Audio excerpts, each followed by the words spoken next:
প্রিয় ছাত্ররা, তোমরা সবাই কেমন আছো? আশা করি তোমরা সবাই ভালো আছো এবং নিরাপদে আছো। দীর্ঘ বিরতির পর আমি আবার ফার্স্ট ইয়ারের ক্লাসে আমার হৃদয়ের অন্তঃস্থল থেকে অভিনন্দন জানাচ্ছি। যারা আমার ক্লাসটি দেখছো তোমরা, তোমাদের প্রতি অনেক শুভকামনা রইল। এছাড়াও যারা আমার ক্লাসটি দেখছেন তাদের সবার প্রতি আমার হৃদয়ের অন্তঃস্থল থেকে অশেষ কৃতজ্ঞতা জ্ঞাপন করছি। ঢাকা কলেজ পরিবারের পক্ষে উদ্ভিদ বিজ্ঞান পরিবার হতে আমাকে ক্লাসটি সুযোগ করে দেওয়ার জন্য আমি সত্যি আন্তরিকভাবে ধন্যবাদ জানাচ্ছি। আজকে আমি অনার্স ফার্স্ট ইয়ারের মাইকোলজি বিষয়টির উপর পাঠদান করব। ইতোপূর্বে আমি এই ডিটারমাইসিটিস শ্রেণীর আরও কিছু জেনার সম্পর্কে আলোচনা করেছিলাম, যেমন ম্যাক্রোফেমিনা, অল্টারনেরিয়া, সার্কোস, এছাড়াও আরও কিছু করেছিলাম। আজকে আমরা যেটা প্রতিপাদ্য বিষয় কোলেট্রোট্রিকাম, ডিটারমাইসিটিস শ্রেণীর যে কোলেট্রোট্রিকাম শ্রেণীটি জেনাসটি রয়েছে সেই জেনাস সম্পর্কে আজকে আলোকপাত করব। আশা করি তোমরা উপভোগ করবে এবং এই কোলেট্রোট্রিকাম একটি খুবই গুরুত্বপূর্ণ একটি জেনাস, যেটা পরীক্ষায় বারবারই আসে। আমরা জানি আখের কাণ্ডপচা রোগ বা অ্যানথ্রাকনোজ সৃষ্টিকারী যে ছত্রাক, সেই অ্যানথ্রাকনোজ সৃষ্টিকারী ছত্রাকটি হচ্ছে এই কোলেট্রোট্রিকাম। তাই আমাদের শুধু শ্রেণীকক্ষেই নয়, আমাদের ব্যবহারিক জীবনেও এই কোলেট্রোট্রিকাম ছত্রাকটি সম্পর্কে জ্ঞান থাকা আবশ্যক। সেই জন্য আমরা চেষ্টা করছি যেন এই ক্লাসটি তোমাদের খুবই ব্যবহারিক দিক থেকেও উপকারী হয়ে ওঠে। সেই জন্য তোমরা অধিকতর মনোযোগ সহকারে ক্লাসটি দেখার চেষ্টা করবে। যদি কোথাও বুঝতে অসুবিধা হয় অবশ্যই আমার যে ইনবক্স সেখানে টেক্সট করবে। নেক্সট ক্লাসে আমি সেই বিষয়গুলি সলভ করার চেষ্টা করব। ওকে, তাহলে আমরা শুরু করব কোলেট্রোট্রিকাম জেনাস। কোলেট্রোট্রিকাম জেনাসটির প্রথমে আমি এর যে সিস্টেমেটিক পজিশন, সেই সিস্টেমেটিক পজিশনটি আমি আলোকপাত করছি। বিজ্ঞানী অ্যালেক্সোপোলস অ্যান্ড মিমস 1979 এই সময়ে এই কোলেট্রোট্রিকাম জেনাসের একটি সিস্টেমেটিক পজিশন দাঁড় করান। সেই সিস্টেমেটিক পজিশনটি আমি দেওয়ার চেষ্টা করছি। এই কোলেট্রোট্রিকামের যে ডিভিশন, সেই ডিভিশনটি হচ্ছে অ্যামাস্টিগোমাইকোটা। এই অ্যামাস্টিগোমাইকোটার আন্ডারে একটি সাব ডিভিশন রয়েছে। সাব ডিভিশন, সেই সাব ডিভিশন হচ্ছে ডিউটেরোমাইকোটিনা। ডিউটেরোমাইকোটিনা সাব ডিভিশনের পরে রয়েছে ক্লাস বা শ্রেণী। এর শ্রেণী হচ্ছে, যেহেতু ডিউটেরোমাইকোটিনা সাব ডিভিশন, তাই এর ক্লাসটি হচ্ছে ডিউটেরোমাইসিটিস। এই ডিউটেরোমাইসিটিস শ্রেণীকে আবার একটি সাব ক্লাসে রাখা হয়েছে। সেই সাব ক্লাসটি হচ্ছে কোয়েলোমাইসিটিডি।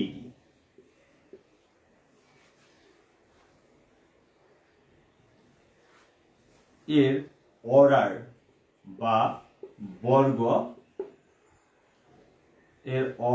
বা বর্গ হচ্ছে মেলানকনিয়ালিস। এর ফ্যামিলি, এর ফ্যামিলি রয়েছে সেটা হচ্ছে মেলানকনিয়েসি। মেলানকনিয়েসি ফ্যামিলির অন্তর্ভুক্ত। এর যে জেনাস, এর জেনাসটি হচ্ছে কোলেটোট্রিকাম।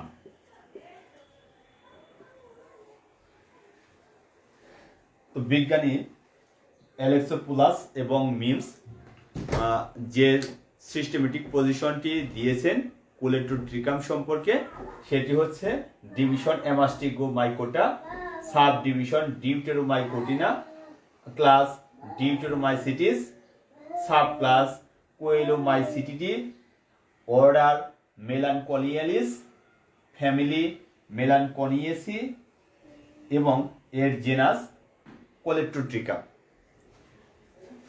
এই কোলেটোট্রিকাম জেনাসটি মেলানকনিয়েসের অন্তর্ভুক্ত মেলানকনিয়েসি গোত্রের মধ্যে অন্তর্নিহিত। এখানে বলে রাখা ভালো, এই মেলানকনিয়েসি ফ্যামিলিটি মেলানকনিয়েলিসের একমাত্র গোত্র, অর্থাৎ মেলানকনিয়েলিসের যে গোত্র রয়েছে সেটা শুধুমাত্র একটি, সেটা মেলানকনিয়েসি। এই গোত্র বা এই বর্গের প্রধান যে বৈশিষ্ট্য, সেই প্রধান বৈশিষ্ট্য হচ্ছে এরা অ্যাসারভুলাস নামক এক ধরনের ফ্রুট বডি সৃষ্টি করে।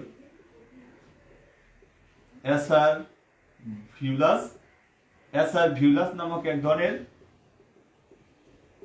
ফ্রুট বডি তৈরি করে থাকে। এই অ্যাসারভিউলাস নামক ফ্রুট বডির মধ্যে কনেডিয়া উৎপন্ন হয়।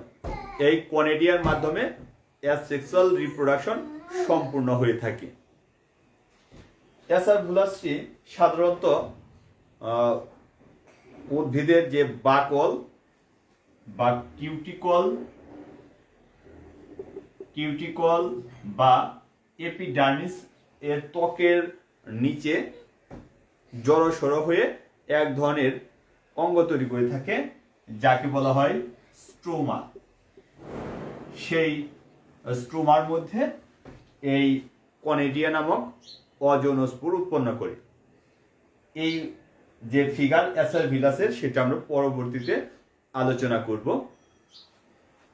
এই মেলানকনিয়েসের বর্গের বা মেলানকনিয়েসি গোত্রের টোটাল যে গণ, সেই টোটাল গণের সংখ্যা হচ্ছে 52।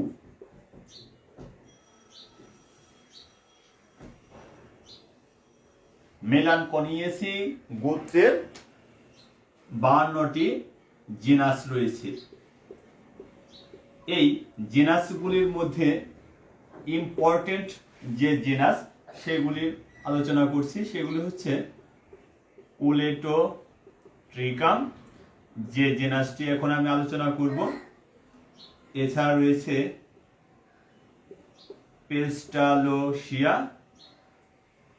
পেস্টালোসিয়া রয়েছে।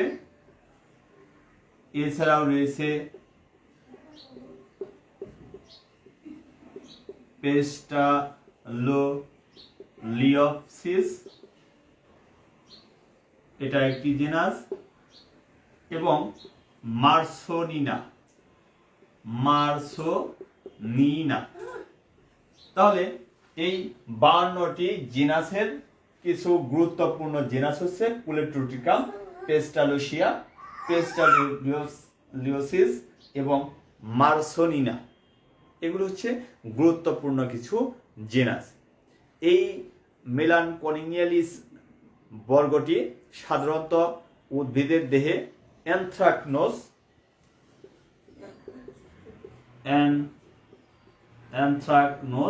নামক ডিজিজ সৃষ্টি করে থাকে বা পচন রোগ সৃষ্টি করে থাকে। এই অ্যানথ্রাকনোজ বা পচন রোগ বিভিন্ন ফসলের মধ্যে, ফলের মধ্যে বা শস্যের মধ্যে আমরা দেখতে পাই। বিজ্ঞানী অ্যালেক্সো প্লাসো মিমস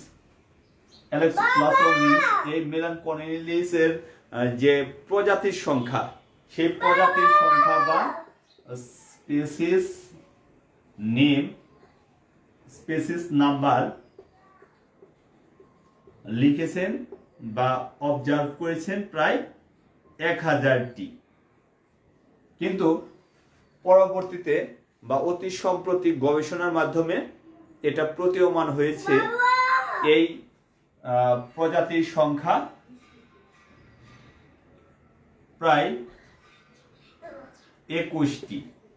বিজ্ঞানী বক্সটার 1985 সালে এই তথ্যটি দিয়েছেন। তাহলে আমরা দেখতে পাচ্ছি এই প্রজাতির সংখ্যা নিয়েও কিছুটা মত পার্থক্য রয়েছে। কেননা বিজ্ঞানী অ্যালেক্সো প্লাসো মিমস এর মতে নাম্বার হচ্ছে 1000, আর বক্সটার এর মতে প্রজাতির নাম্বার হচ্ছে 21। তাহলে বিস্তর একটি পার্থক্য রয়েছে। এই যে কোলেট্রোট্রিকাম, এই কোলেট্রোট্রিকাম প্রজাতিটি, কোলেট্রোট্রিকাম জেনাসটি যে সমস্ত উদ্ভিদ বা ফসল বা ফলের উপর অ্যানথ্রাকনোজ বা পচন রোগ সৃষ্টি করে থাকে, তার মধ্যে অন্যতম ক্রপ বা ফ্রুটস হচ্ছে পাট, আখ, টমেটো, সিম, আলু, পেঁয়াজ, কুমড়া, আম, কলা। এই যে উদ্ভিদগুলির নাম আমি বললাম, এই সমস্ত উদ্ভিদের মধ্যে সাধারণত এই কোলেট্রোট্রিকাম তার অ্যানথ্রাকনোজ বা পচন রোগ সৃষ্টি করে থাকে।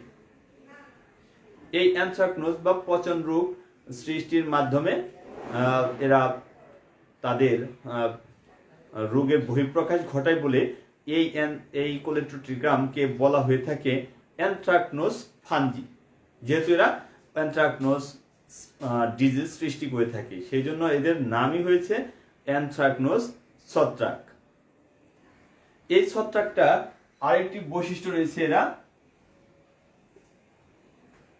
মৃতজীবী হয়ে থাকে। এরা সাধারণত পরজীবী, প্যারাসাইটিক হলেও এরা স্যাপ্রোফাইটিক হিসেবেও বেঁচে থাকতে পারে। যেমন এই সমস্ত ফসলের বীজ, মূল বা পাতা, বোটা, এই সমস্ত অংশে জীবাণুটি সুপ্ত অবস্থায় দীর্ঘদিন বেঁচে থাকতে পারে। সেই জন্য এদেরকে সাধারণত মৃতজীবীও বলা হয়ে থাকে, মৃতজীবী ছত্রাকও বলা হয়। সাধারণত কোলেট্রোট্রিকামের যে যৌন দশা নেই বলেই এরা ডিউটেরোমাইসিটিস শ্রেণীর অন্তর্ভুক্ত। তবে অতি সম্প্রতি এই কোলেট্রোট্রিকামের কিছু যৌন দশা আবিষ্কৃত হয়েছে। এই জন্য একে আবার নতুন একটি যে বিভাগ অ্যাসকোমাইকোটা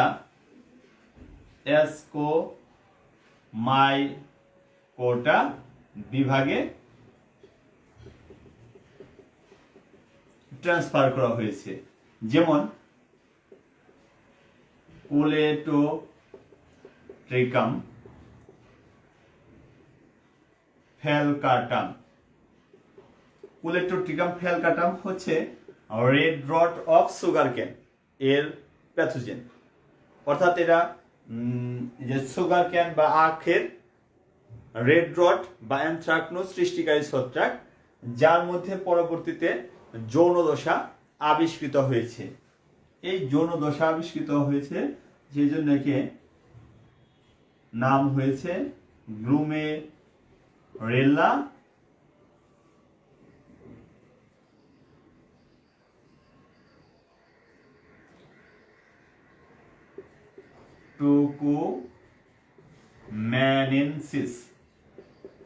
টুকুম্যানেন্সিস স্পেসিসে কনভার্ট করা হয়েছে এবং এই যৌন দশা আবিষ্কার হওয়ার কারণেই একে অ্যাসকোমাইকোটা যে বিভাগ বা ডিভিশন এর মধ্যে স্থানান্তর করা হয়েছে।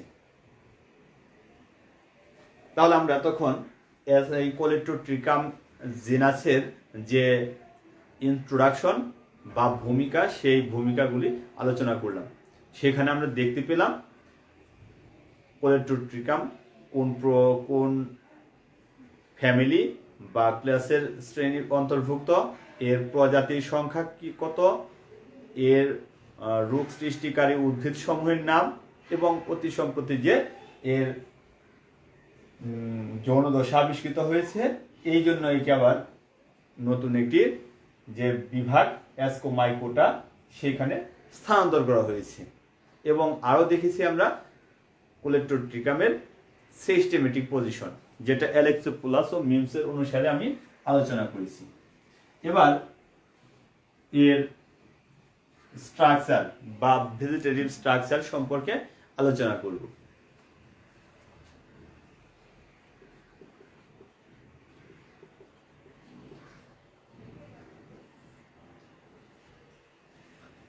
অ্যালেক্সোপোলাস ও মিমস বিজ্ঞানী দ্বয় যে স্ট্রাকচারটি দিয়েছেন এবং এছাড়াও আরেকজন বিজ্ঞানী সুটন, এরা যৌথভাবে এই কোলেটোট্রিকামের যে স্ট্রাকচার বা ভেজিটেটিভ স্ট্রাকচার সম্পর্কে আলোচনা করেছে। তারা দেখেছেন যে কোলেটোট্রিকাম এর মাইসেলিয়াম হচ্ছে সেপ্টেট মাইসেলিয়াম। আমি একটু বোর্ড আকারে আলোচনা করতে যাচ্ছি। সেপ্টেট মাইসেলিয়াম, সেপ্টেট মাইসেলিয়াম, এবং এই মাইসেলিয়ামটি আবার ব্রাঞ্চিং বা শাখান্বিত।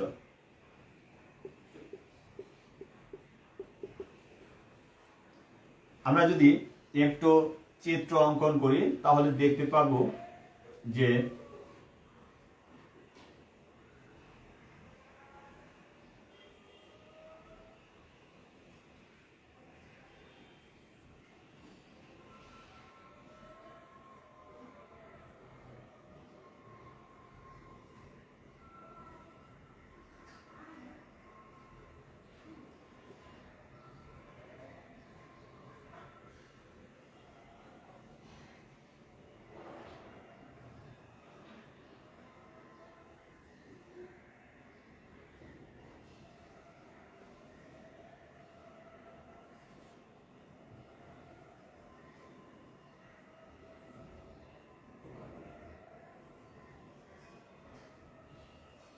তাহলে আমরা এখানে দেখতে পাচ্ছি এখানে ব্রাঞ্চিং সৃষ্টি হয়েছে, এই জন্য একে আমরা বলবো ব্রাঞ্চিং।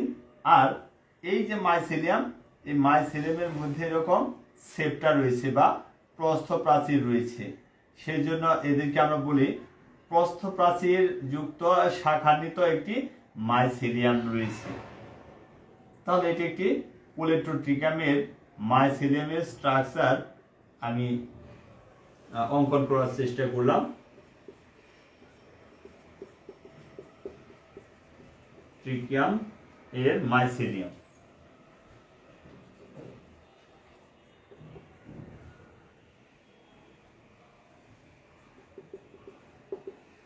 তাহলে দেখো এই যে ব্রাঞ্চিং হয়েছে এবং এইখানে যে প্রত্যেকটা মাইসেলিয়ামের মধ্যে প্রস্থপ্রাচীর দিয়েছে, এই জন্য একে বলা হয়ে থাকে সেপ্টেট মাইসেলিয়াম এবং এরা ব্রাঞ্চিং।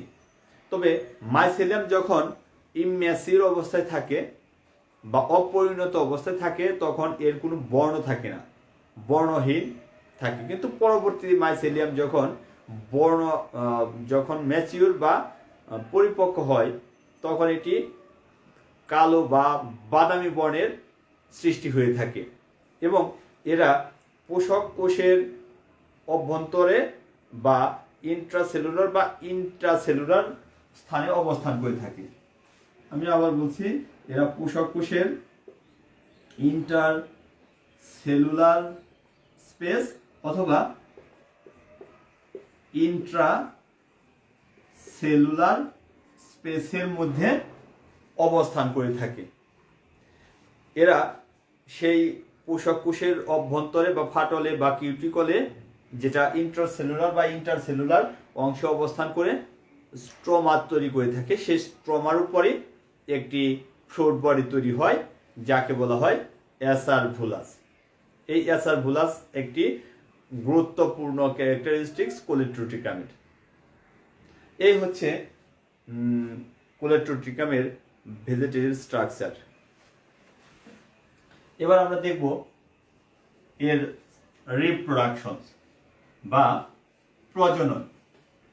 আমরা আগে জেনেছি কোলেট্রোট্রিকাম হচ্ছে ডিউটেরোমাইসিটিস শ্রেণীর একটি ছত্রাক, সেই জন্য এর যৌন দশা বা যৌন প্রজনন এখন পর্যন্ত আমাদের জানা নেই বা অজ্ঞাত রয়েছে। সেই জন্যই এই কোলেট্রোট্রিকামকে ডিউটেরোমাইসিটিস শ্রেণীর মধ্যে অন্তর্ভুক্ত করা আছে। এবার আমরা দেখব এর রিপ্রোডাকশন। যেহেতু এদের যৌন জননটি অজ্ঞাত, তাহলে এরা সাধারণত অ্যাসেক্সুয়াল রিপ্রোডাকশনসের মাধ্যমেই তাদের প্রজনন ক্রিয়া সম্পূর্ণ করে থাকে। সেই অ্যাসেক্সুয়াল রিপ্রোডাকশনসটি মোস্ট প্রবাবলি হয়ে থাকে কনিডিয়ার মধ্যে। এছাড়াও স্ক্লেরোশিয়াম এবং ক্ল্যামাইডোস্পোর, এই দুটি অযৌন স্পোরের মাধ্যমে এরা অ্যাসেক্সুয়াল রিপ্রোডাকশনসটি সম্পূর্ণ করে থাকে। তাহলে দেখে নিই যে কনিডিয়া,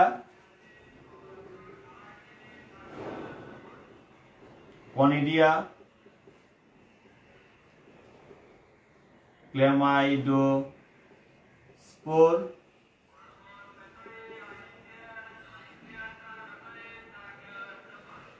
স্ক্লেরোশিয়াম, এইগুলির মাধ্যমে যখন এরা অ্যাসেক্সুয়াল রিপ্রোডাকশন তৈরি করে থাকে বা সম্পূর্ণ করে থাকে, তাই আমরা এইগুলির বর্ণনা আমরা দেখতে চাচ্ছি। প্রথমে আসি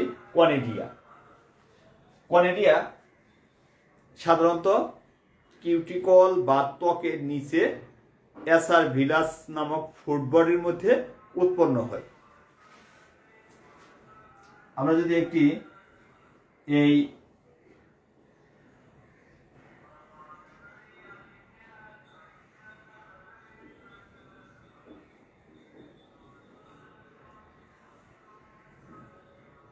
কোলেট্রোট্রিকাম দ্বারা আক্রান্ত একটি উদ্ভিদের চিত্র একটু দেখে নিই।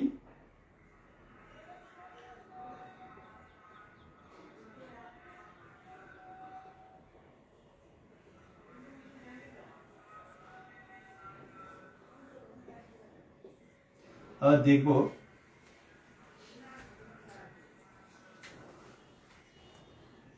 এই লাল লাল যে অংশটি আমি একটু দিয়ে দিচ্ছি, এটা বুঝতে হবে এই সমস্ত অংশে অ্যানথ্রাকনোজ বা পচন রোগ সৃষ্টি করেছে। এর যদি আমি কাণ্ডের অংশটি একটু বড় করে দেখি, তাহলে দেখতে পাবো এই কাণ্ডের মধ্যে এরা বা বাকলে এরকম লেন্স আকৃতির ফাটল তৈরি করে থাকে, লেন্স আকৃতির এরকম ফাটল তৈরি করে থাকে। তাহলে এই যে কিউটিকলের এখানে এক ধরনের ফাটল তৈরি করেছে, এই অংশেই সাধারণত অ্যাসারভুলাস নামক যে ফ্রুট বডি, সেই ফ্রুট বডিটি উৎপন্ন হয়।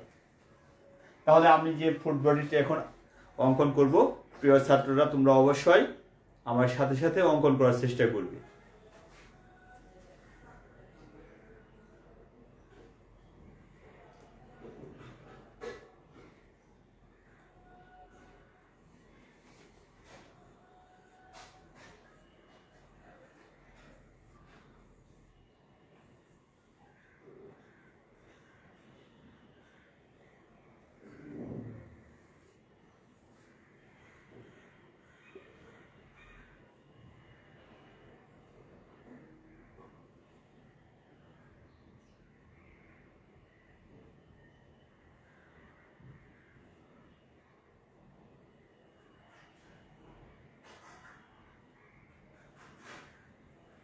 তাহলে এটি হচ্ছে হোস্ট সেল। হোস্ট সেল যেটা এইখানে ফাটন ধরেছে, সেই অংশটি ফেটে গেছে, বিদীর্ণ হয়ে গেছে।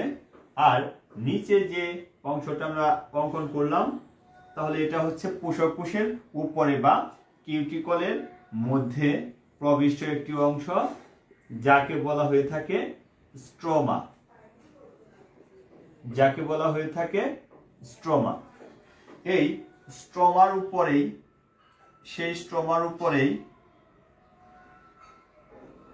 এক কোষে স্বচ্ছ খাটো কনেডিওফোর উৎপন্ন করে। তাহলে এই অংশগুলি হচ্ছে কনিডিওফোর। আমরা দেখতে পেলাম হোস্ট সেলের নিচে বা কিউটিকল বা এপিডার্মিসের নিচে এই স্ট্রোমা তৈরি করে থাকে। এই স্ট্রোমার উপরে এক কোষী স্বচ্ছ খাটো এক ধরনের কনিডিওফোর উৎপন্ন করে। এই কনিডিওফোরের মাথায় বা প্রান্তের দিকে কনিডিয়া উৎপন্ন হয়। কনিডিয়া গুলির চিত্র আমি একটু অন্য কালার দিয়ে আমি দেখানোর চেষ্টা করছি। অসংখ্য কনিডিয়া উৎপন্ন করে, অসংখ্য কনিডিয়া উৎপন্ন করবে। এই কনিডিয়াগুলি স্বচ্ছ এক কোষী কাস্তের ন্যায় এবং বাঁকানো অবস্থায় থাকে, অনেকটা সিলিন্ডার আকৃতি। দেখো সবগুলি কনিডিয়া এরকম বাঁকানো থাকবে, কাস্তের ন্যায় বাঁকানো থাকবে। তাহলে এই কনিডিওফোরের যে মাথা বা প্রান্ত, সে প্রান্তের মধ্যে এক কোষী স্বচ্ছ বাঁকানো কনিডিয়া উৎপন্ন হয়। এই কনিডিওফোর এবং স্ট্রোমা, এই সমস্ত অংশ নিয়েই যে অঙ্গ তৈরি করে থাকে তাকে বলা হয় ফ্রুট বডি। এই কোলেক্টোট্রিকামের ফ্রুট বডিকে বলা হয়ে থাকে অ্যাসারভিলাস।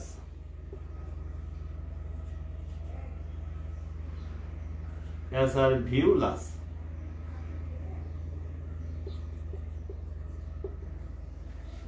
এই অ্যাসারভিউলাস ফ্রুট বডির মধ্যে আরো একটি বিশেষ বৈশিষ্ট্যপূর্ণ অর্গানেলিস দেখতে পাই, সেটি হচ্ছে কনিডিওফোর, সিটি। এই সিটি সাধারণত প্রান্তে অবস্থান করে বা কনিডিওফোরের মাঝখানে উৎপন্ন হতে পারে। কনিডিওফোরের মাঝখানেও সিটিগুলি উৎপন্ন হতে পারে। এই সিটিগুলির একটি বিশেষ বৈশিষ্ট্য রয়েছে।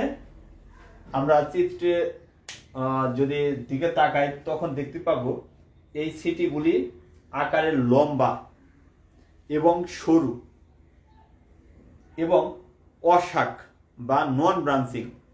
কিন্তু আরেকটি বৈশিষ্ট্য রয়েছে, এই সিটি সেপ্টেড বা প্রস্থপ্রাচীর যুক্ত হয়ে থাকে।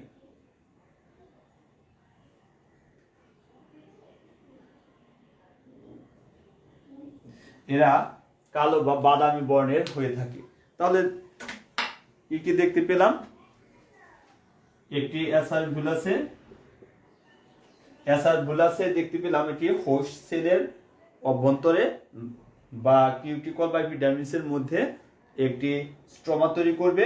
সেই স্ট্রোমার উপর কনিডিওফোর উৎপন্ন হয়। কনিডিওফোরের প্রান্তে কনিডিয়া উৎপন্ন হবে এবং এই কনিডিওফোর বা স্ট্রোমার সাথে সিটি তৈরি হয়ে থাকে। এই সমস্ত গঠন মিলেই হচ্ছে কোলেক্টোট্রিকামের ফ্রুট বডি।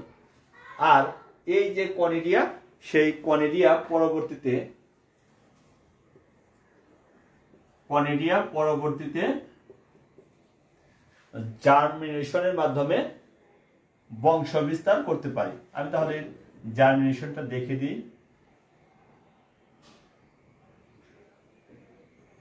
তাহলে এরকম জার্ম টিউব তৈরি করে থাকে। জার্ম টিউবের মাধ্যমেই এরা সেকেন্ডারি ইনফেকশন বা সেকেন্ডারি সংক্রমণ করে থাকে। এভাবে এরা নতুন নতুন উদ্ভিদসমূহকে আক্রমণ করে থাকে। তাহলে আমরা এখন দেখলাম যে কনেডিয়া কিভাবে উৎপন্ন হয়, কোথায় উৎপন্ন হয় এবং কিভাবে এরা জার্মিনেশন বা সংক্রমণ করে থাকে, সেই বিষয়টি আমরা দেখলাম। এছাড়াও এই কোলেপ্টোট্রিকাম ক্ল্যামাইডোস্পোরের মাধ্যমে তাদের যে অ্যাসেক্সুয়াল রিপ্রোডাকশন সেটা করে থাকে। ক্ল্যামাইডোস্পোর সাধারণত যে মাইসেলিয়াম, সেই মাইসেলিয়ামের প্রান্তে অথবা মাঝখানে কালো বাদামি বর্ণের এক ধরনের সংগঠন সৃষ্টি করে থাকে, যা পুরো প্রাচীর যুক্ত থাকে। এবং এই ক্ল্যামাইডোস্পোর সম্পর্কে আরও আগেও বলা হয়েছে, তোমরা এই সম্পর্কে ভালো জানো, সেই জন্য আমি ডিটেল পড়াচ্ছি না। আর একটু কথা বলে যাচ্ছি যে ক্ল্যামাইডোস্পোর এর চারিদিকে পুরো একটি প্রাচীর সৃষ্টি করে থাকে এবং এরা প্রতিকূল পরিবেশে বেঁচে থাকতে সক্ষম। এছাড়াও স্ক্লেরোশিয়াম, এই স্ক্লেরোশিয়ামও একটি অজোনোস্পোর, যেটা প্রতিকূল পরিবেশে সৃষ্টি হয়। সাধারণত প্রতিকূল পরিবেশে ছত্রাকের যে মাইসেলিয়াম, সেই মাইসেলিয়াম জট পাকিয়ে একটি শক্ত গঠন তৈরি করে থাকে, তাকে বলা হয়ে থাকে স্ক্লেরোশিয়াম। যখন অনুকূল পরিবেশ ফিরে আসে তখন এই ক্ল্যামাইডোস্পোর বা ক্লেরোশিয়াম এর মাধ্যমে আবার জার্মিনেশনের মাধ্যমে এরা সংক্রমণ করে থাকে। এইভাবে এরা প্রজনন ক্রিয়া সম্পূর্ণ করে থাকে। তো প্রিয় ছাত্ররা, আমরা এখন রিপ্রোডাকশন সম্পর্কে আলোচনা করলাম। সেখানে দেখতে পেলাম এরা অ্যাসেক্সুয়ালি রিপ্রোডাকশন করে থাকে। এই অ্যাসেক্সুয়ালি রিপ্রোডাকশনের জন্য যে অ্যাসেক্সুয়াল পোর বা অজোনোস্পোর, সেগুলি কনেডিয়া, ক্ল্যামাইডোস্পোর বা স্ক্লেরোশিয়াম বা স্ক্লেরোশিয়া এক বসন এবং বহু বসন, ক্লেরোশিয়াম এক বসন, ক্লেরোশিয়া বহু বসন। এইভাবে এরা অ্যাসেক্সুয়াল স্পোরের মাধ্যমে তাদের জনন ক্রিয়া সম্পূর্ণ করছে।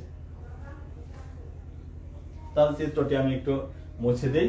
তো তোমাদের অনেক সময় পরীক্ষায় যে এই অ্যাসার ভিলাস বা বিভিন্ন ফ্রুট বডির শুধু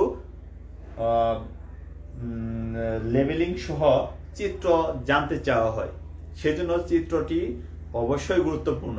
প্রত্যেকটি ফাঙ্গাসের যে ফ্রুট বডি রয়েছে, সেই ফ্রুট বডির নির্দিষ্ট বৈশিষ্ট্য রয়েছে, সেই বৈশিষ্ট্য অনুসারে কিন্তু তোমাদের স্টাডি করতে হবে। এছাড়া উল্টা পাল্টা যদি তোমরা লিখো, সেক্ষেত্রে কিন্তু মার্ক তোমরা পাবে না। এই বিষয়টি অবশ্যই গুরুত্ব সহকারে তোমাদের নিতে হবে।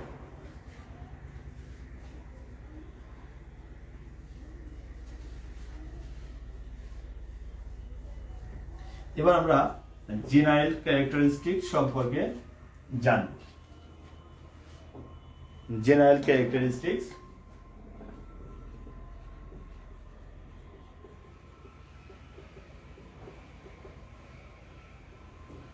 of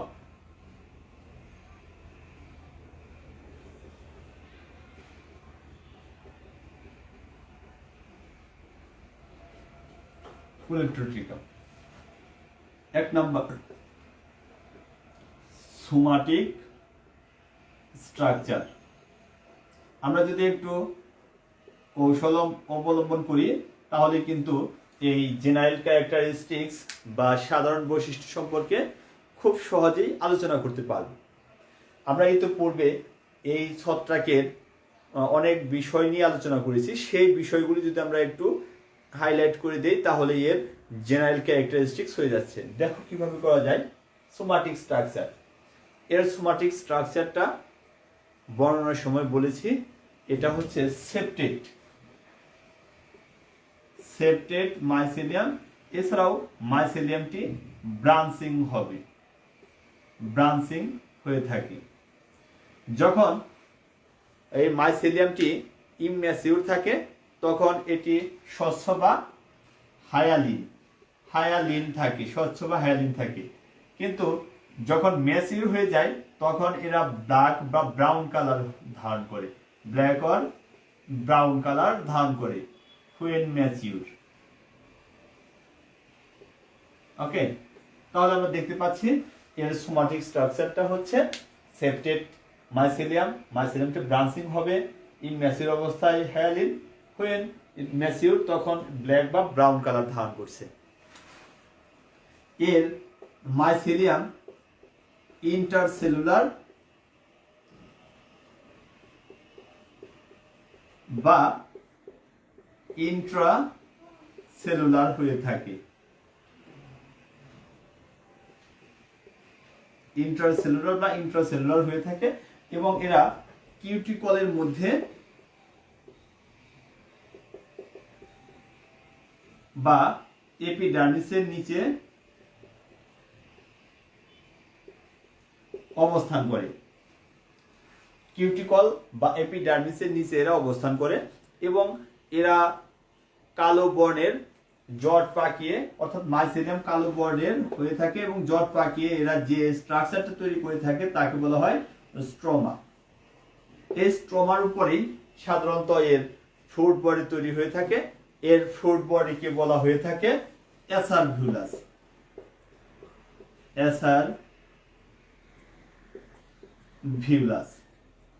এই এসার ভিউলাস যে ফ্রুট বডি দেখতে অনেকটা শসার ন্যায়, এর মধ্যে কনেডিওফোর অবস্থান করে। কনেডিওফোর অবস্থান করে থাকে। তাহলে কনেডিওফোর কি?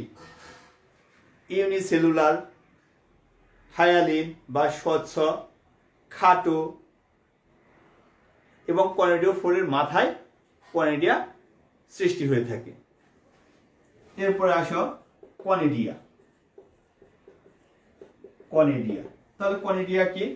কনেডিয়াও এককোষী, স্বচ্ছ এবং এরা বাঁকানো কাস্তের ন্যায় বা সিলিন্ডার আকৃতির।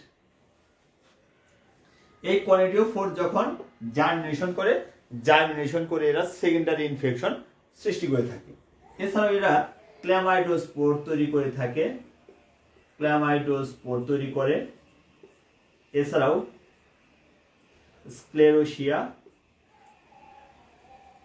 স্ক্লেরোশিয়ার মাধ্যমেও অ্যাসেক্সুয়াল স্পোরের মাধ্যমে এরা অ্যাসেক্সুয়াল রিপ্রোডাকশন করে থাকে।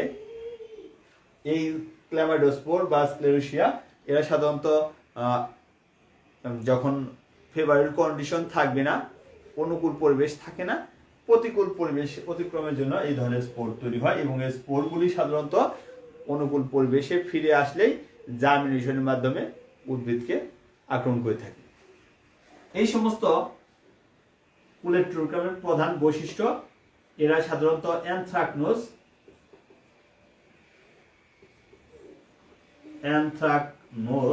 নামক পচন রোগ সৃষ্টি করে থাকে। অ্যানথ্রাকনোজ নামক পচন রোগটি বিভিন্ন ফসলের মধ্যে দেখা যায়, যে ফসলগুলির নাম ইতোপূর্বে আলোচিত হয়েছে।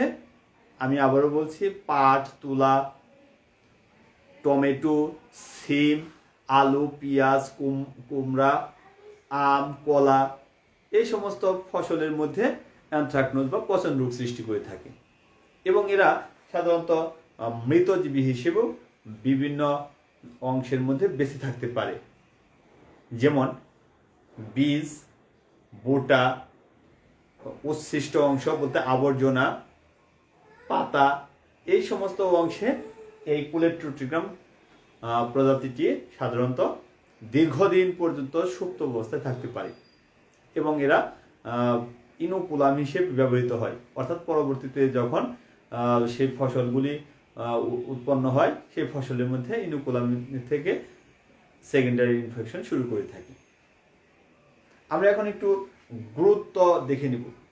তাহলে দেখতে পাচ্ছি এই কোলেট্রোট্রিকামের ক্যারেক্টারিস্টিক্স কিগুলি।